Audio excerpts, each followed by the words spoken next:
왕정 정치의 폐단에 대해서 사무엘이 쭉 가르치고 있는 장면을 우리가 보고 있습니다. 그런데 이 백성들이 왕정 정치를 요구하는 궁극적인 이유가 뭐냐 하면 20절 말씀으로 다시 한번 봅시다. 우리도 다른 나라들 같이 되어 우리의 왕이 우리를 다스리며 우리 앞에 나가서 우리의 싸움을 싸워야 할 것이니이다. 그렇게 얘기를 했어요. 그러니까 백성들의 요구는 뭐냐 하면 우리 앞서 나가서 아주 늠름하게 싸우는 왕이 필요하다. 자기들이 다 봤어요. 이방 나라들이 어떻게 하는지.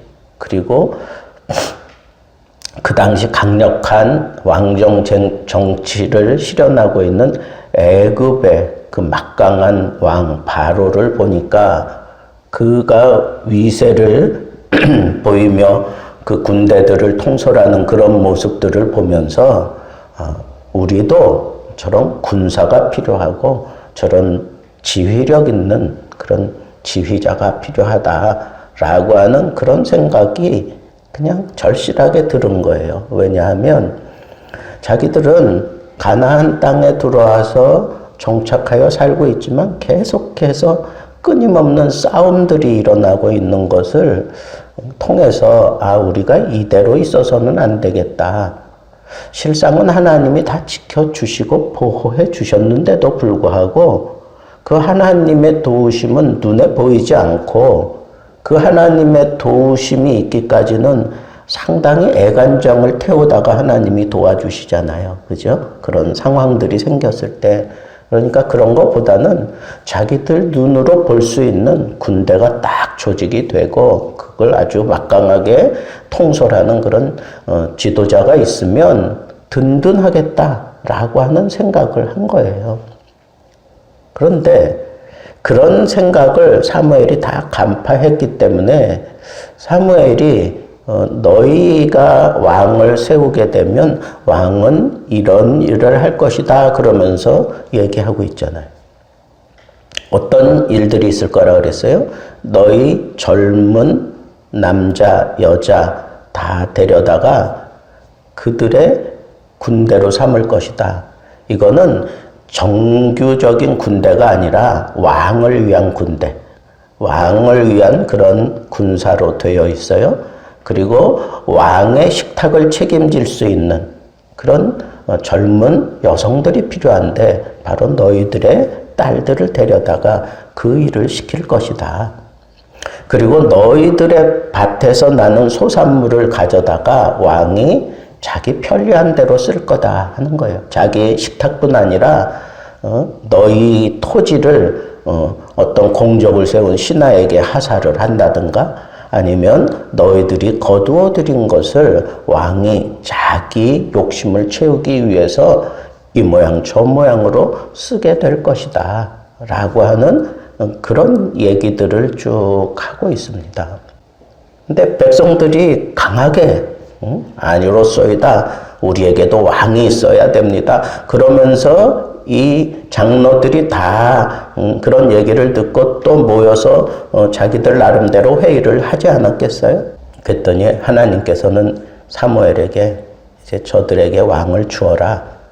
그렇게 결론을 내렸어요. 그래서 사무엘이 다 돌려보냅니다. 기다리라 이거죠. 여러분, 가끔 이런 거 있어요.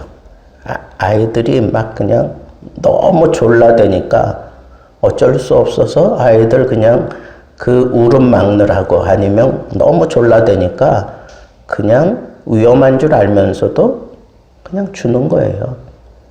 막대사탕 말이야. 쭉쭉 빠는 거. 그럼 결국은 이빨 썩잖아요, 다.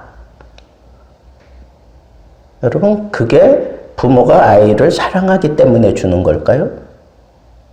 아니에요. 그건 사랑해서 주는 게 아니에요. 징계를 목적으로 주는 거예요. 하나님도 이 백성들이 너무 그렇게 막 강력하게 자기들의 생각, 자기들의 의견을 내세우니까 하나님께서 그냥 내버려 두시는 거예요. 호세아서에 보면 그런 표현이 나와요.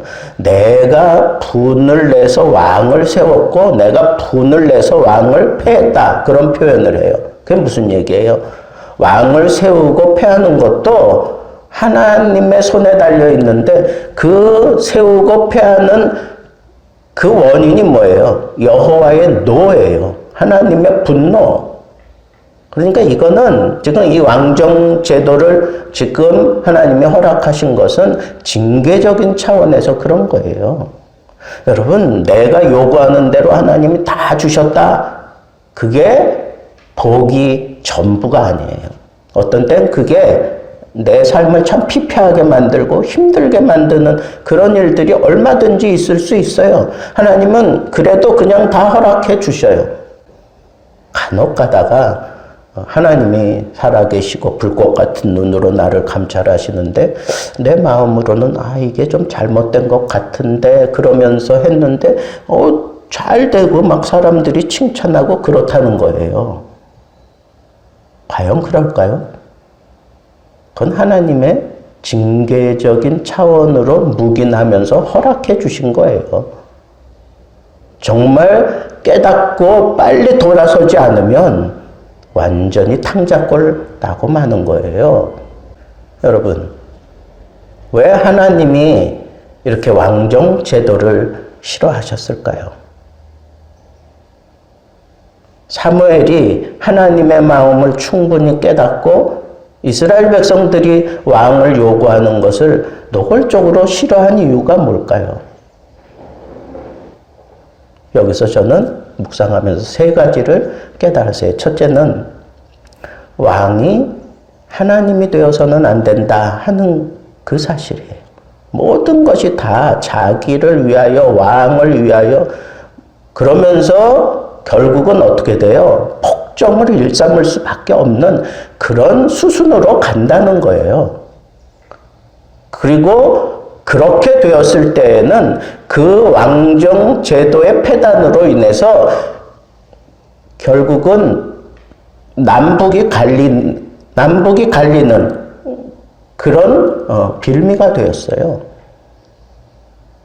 뭐 종교적인 이유도 있지만 이런 문제. 그래서 무슨 문제가 거기 발단이 됐느냐 하면 너무 우리의 이 가난해 죽겠는데 토지마저 다 빼앗아가고 자기 아들 딸들 다 빼앗아가고 또 거기다가 징세까지 무겁게 해가지고 결국은 그 학정에 견디다 못해 르호보암 시대에 결국은 무슨 문제가 불거져 나왔어요? 세금 문제가 불거져 나왔다고. 그것 때문에 결국은 르호보암이 잘못 선택함으로 인해서 남유다와 북이스라엘이 갈라지잖아요. 여러분, 왜 이런 수순으로 갈 수밖에 없었을까요? 왕이 하나님의 자리를 차지하려고 하기 때문에 그래요. 말타면 경마하고 싶은 게 그게 인간의 마음이에요. 더군다나 권력을 손에 쥐었다? 그럼 자기가 하고 싶은 거 다 해보고 싶어요. 권력을 손에 쥐고 선하게 그렇게 정치를 하고 선하게 그렇게 했다는 사람 저는 못 봤어요. 그들에게 다 폐단이 있지 없지 않아요. 그래서 제가 얻은 두 번째 교훈은 잘 나갈 때 자기를 바라보고 하나님을 바라볼 수 있는 눈을 가져야 돼요. 지금 사무엘이 이 장로들에게 계속해서 주장하는 게 뭐예요? 너희들 지금은 저 이방 나라 왕과 군대를 보고 있기 때문에 그로 말미암아 따라오는 그런 폐단들이 눈에 보이지 않을 뿐이다 라고 하는 차원에서 이런 얘기를 쭉 하는데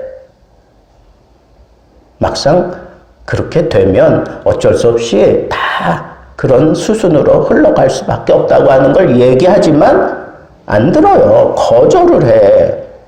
우리에게도 왕이 있어야 된다고. 그러면서 자꾸 그 얘기만 해요. 눈에 보이는 것만 의지하기 때문에, 눈에 보이는 것을 자기들이 바라보고 있기 때문에 보이지 않는 하나님의 역사하심과 하나님의 섭리하심은 보지 않기 때문에 이와 같은 패단이 일어난 거예요. 여러분, 눈에 보이는 것만 바라볼 수 있는, 그 눈에 보이는 것만 가지고 판단하고 사는 그런 유한한 인생은, 그건 이방 사람들이나 하는 거예요. 우리는 눈에 보이지 않는 하나님, 눈에 보이지 않는 하나님의 섭리, 눈에 보이지 않는 하나님의 그 도우심을 우리는 갈망하면서 살아가야 되는 거예요. 그것이 내 믿음이 되어야 되는데, 눈에 보이는 걸 믿고 따르겠다고 하는 결론을 내리고 이렇게 악을 쓰잖아요. 근데 지금 이때가 어느 때예요? 아주 블레셋과의 전투에서 아주 큰 싸움에서 승리하고 계속해서 그 잃어버렸던 땅을 찾아오고 있는 때예요. 막강한 그런 지도자 사무엘의 그 통치를 받으면서 강성해져 가고 있으니까 이런 생각들이 일어난 거예요. 잘 나가고 있을 때 그때 나를 보셔야 돼. 내가 지금 눈에 보이는 걸 따라가나 아니면 눈에 보이지 않는 하나님께 집중하고 있는가. 이게 신앙이에요. 이게 믿음이에요. 오늘날 우리는 만모니즘 시대에 살고 있어요. 내 손에 돈만 쥐어주면 못할 것이 없다고 하는 그런 세상에 살고 있어요. 진짜로 그런 것 같아요. 그렇다고 해서 우리의 눈을 그 돈에다가 맞춰두고 살아가면 결국은 나는 돈의 하수인밖에 되지 않아요. 그리고 나는 그 돈으로 인해서 망할 수밖에 없어요. 돈이 나의 왕이 되는 거예요. 여러분, 하나님이 내 기도를 들으시고 내 삶을 형통하게 해주시고 그리고 살만한 그런 길을 열어주신다라고 생각되어질 때, 그때 말에 올라탄 자는 경마하고 싶어진다는 이 말씀 잊지 마세요. 그리고 자기를 보세요. 자기를 돌아보세요. 그리고 눈을 들어 하나님을 보세요. 이게 우리의 이 현실에서의 싸움이에요. 이거 놓치면 안 돼요.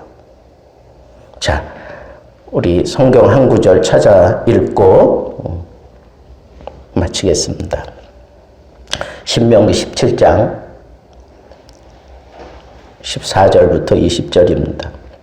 이미 이런 왕정 제도를 백성들이 요구할 것을 알고 모세가 너희들이 이럴 때 이렇게 해라 하면서 왕정 제도에 대해서 이렇게 천명해 놓은 말씀이에요. 신명기 17장 14절부터 20절까지 우리 읽겠습니다. 내가 내 하나님 여호와께서 내게 주시는 땅에 이르러 그 땅을 차지하고 거주할 때에 만일 우리도 우리 주위의 모든 민족들 같이 우리 위에 왕을 세워야겠다는 생각이 나거든 반드시 내 하나님 여호와께서 택하신 자를 내 위에 왕으로 세울 것이며 내 위에 왕을 세우려면 내 형제 중에서 한 사람을 할 것이요 내 형제 아닌 타국인을 내 위에 세우지 말 것이며 그는 병마를 많이 두지 말 것이요 병마를 많이 얻으려고 그 백성을 애굽으로 돌아가게 하지 말 것이니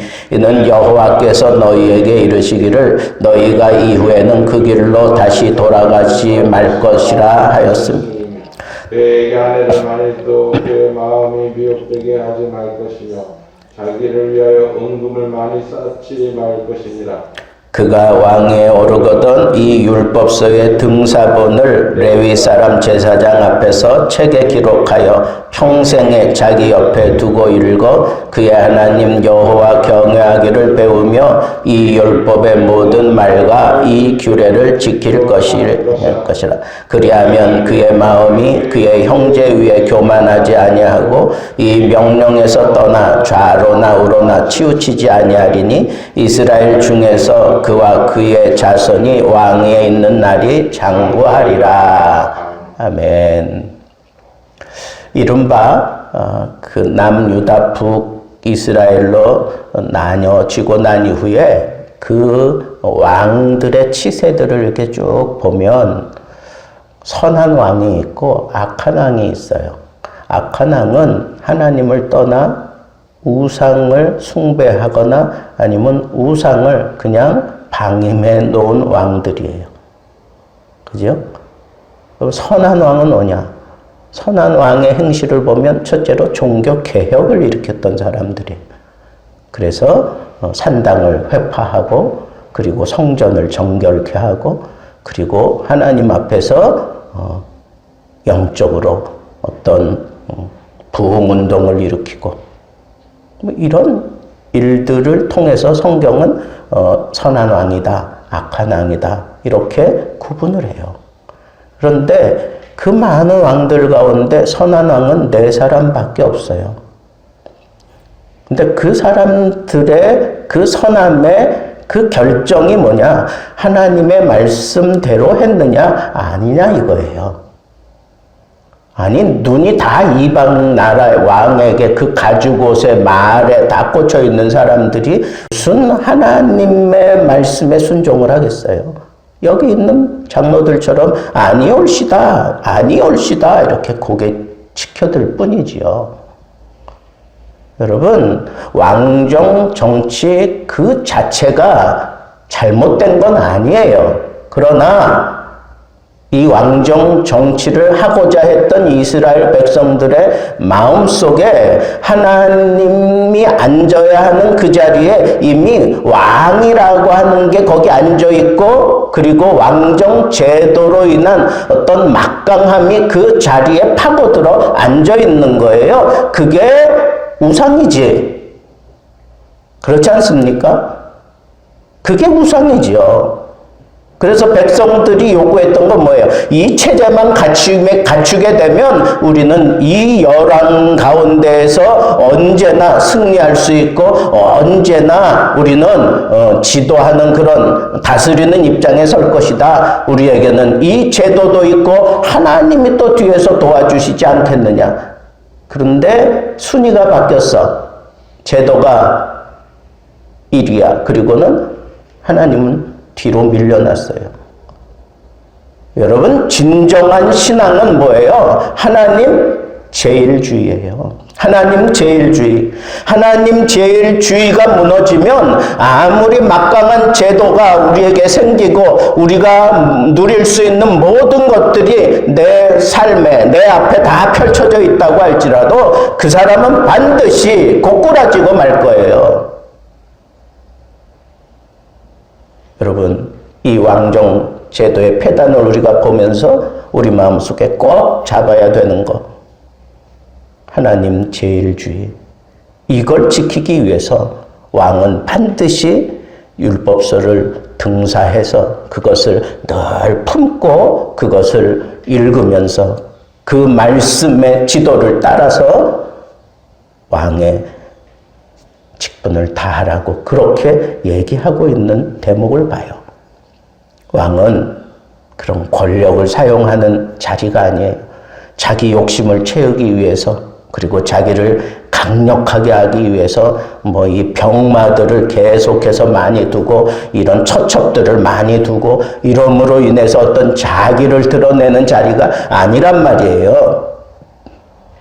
어찌하든지 하나님의 말씀대로 하나님 제일주의로 살아가는 것을 앞장서서 보여주는 왕이라면 그 왕을 통해서 하나님께서 그 나라를 책임져 주시고 하나님이 그 시대에 태평성대를 열어주실 겁니다. 오늘 이 말씀 하나님 제일주의 가슴에 담고 오늘 하루도 여러분 또 또 우리가 위정자들을 위해서 기도할 때 바로 이 말씀 붙들고 우리 기도할 수 있는 신앙의 걸출한 그런 모습을 보이며 살게 되기를 주님의 이름으로 축복합니다.